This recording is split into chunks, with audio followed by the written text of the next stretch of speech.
Hello, everyone. Yeah, good. So, I'm going to tell you a story in about 10 minutes about this building, the Fatih Mosque. And I'm going to use that story to give a brief answer to the question, what can a single story about religious change, in this case about a building, tell us about the future of religion in the city? Now, I used to live here in the neighborhood, and even though I grew up in Amsterdam, I never knew that there was a mosque, because the entrance of the former church it was a barber, and now it's a bike shop. So I passed through it always, and one day I realized, oh, this is actually a mosque. And well, together with my colleague Daan Bekers, who is not here today, we did a research on this mosque, on its current usage and on its history, and wrote an article about it. So I want to start the story about this building around 1900. What we see here is the last meeting of the Social Democratic League. And in the center there is Ferdinand Domela Nieuwenhuis. That's the guy you know from the statue at Westerpark, you know? Yeah. A Protestant turned into an anarchist, socialist. And of course they were expecting that soon religion would fade away and, you know, kind of revolutionary, thanks to revolutionary politics, a new world would come into existence. But that didn't happen because they had financial problems and they had to sell their building, Constantia. And this is at the Rozengracht, so at the same location where the mosque is now located. They had to sell their building. A cheese salesman bought it, and he immediately sold it again to the Catholic Jesuit community. And you can imagine that the socialists were not so happy about that. They refused to give the keys. The Catholics broke in and eventually transformed the building into the St. Joseph Chapel. And at night, they put a cross on top of the building to mark their victory over the infidels. But this building's history then goes on. So what happened? They were not satisfied with the former chapel. An art critic at the time wrote, you know, we've converted the building, but the ghosts of the socialists still haunts it, right? It's still their theater, so we need a new building. And that building was made in the 1920s.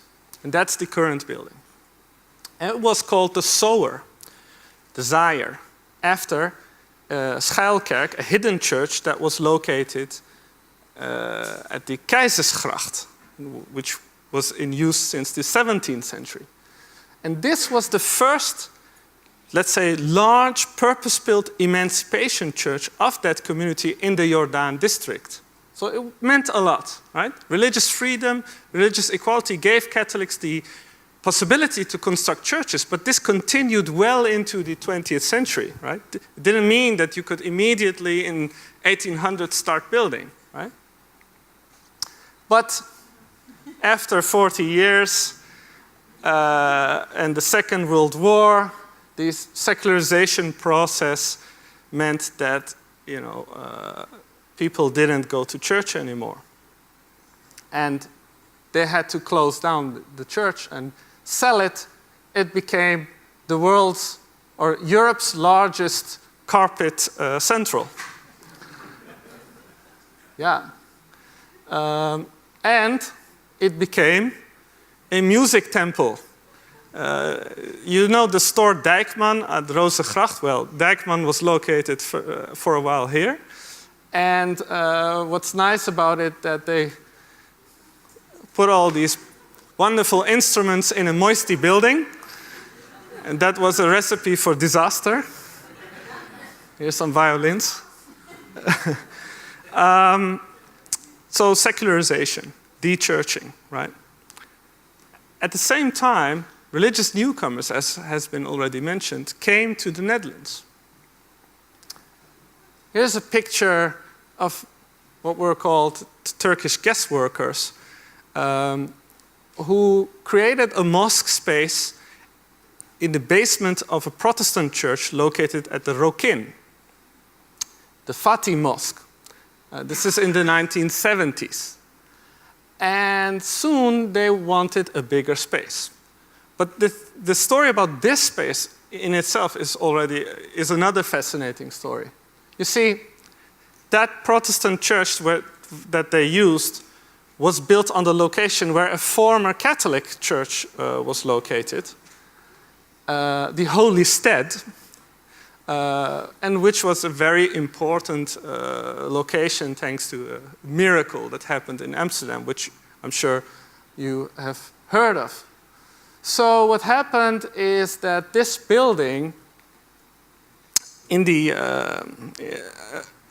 early 20th century, it was demolished, actually, by the Protestant owners who wanted to erect a new church at that location. Of course, they knew that Catholics loved this building, and it was kind of an act of bureaucratic iconoclasm, right? We have this building, we know that's very dear to you, but we're going to demolish it anyway and build a Protestant church. Now, that church also secularized after the Second World War, and today it's the Amsterdam dungeon. Yeah. And so this building was used by the Muslims in the 1970s, who then moved to the Rozengracht, and they converted the Sower, the church, into a mosque. And because of the Qibla, the direction towards Mecca, is in the opposite direction that the Catholics used to pray, they had to close the former church entrance to pray in the other direction. And that meant that the church that was so spectacular, right? The church that meant that Catholic visibility was a fact, became a mosque that is not so visible because, well, people don't recognize the building as a mosque and the entrance was closed. So here too, you can see that elements of the former uses are there, right?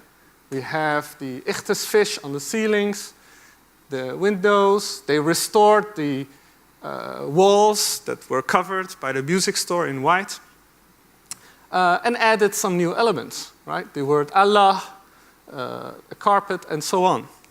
But still here, you could say, the same way that the ghosts of the socialists still haunted the chapel, here the Christian presence is still there in the mosque. And also, like the Catholics put a cross on top of the building, the Muslims too, at night, I like this part very much, at night, put a crescent, a few small crescents on the church towers, which you can maybe now notice. So, oh yeah, one more thing. They called it the Fatih Mosque, meaning the conqueror, right? A reference to another church that was converted, the Hagia Sophia in Constantinople, which was conquered and then by the Sultan El-Fatih, the conqueror, converted into the famous mosque. So what does this story about a chain of conversions, as my colleague Dan Bakers put it, say about religion's place in the city and perhaps the future of religion? One, I wouldn't say that there is not a secularization process that we can see. There is a very powerful secularization process, but we have to reinterpret what that means. Secularization is not a linear process. It's not a linear trajectory only towards the decline of religion, although decline also happens. But it's a complex, multidimensional phenomenon, and it can go alongside religious diversification at the same time. So that's one point about secularization. The second is perhaps a more fundamental philosophical point.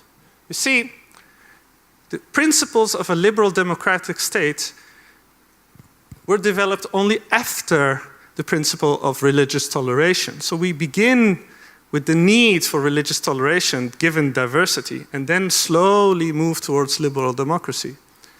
But at the same time, religious freedom and conditions of religious freedom and equality also produce religious diversity. So religious diversity is something very complex. It's something that's already there, but it's also the outcome of histories in which religious freedom is facilitated and regulated by the state. So I'll leave it at that.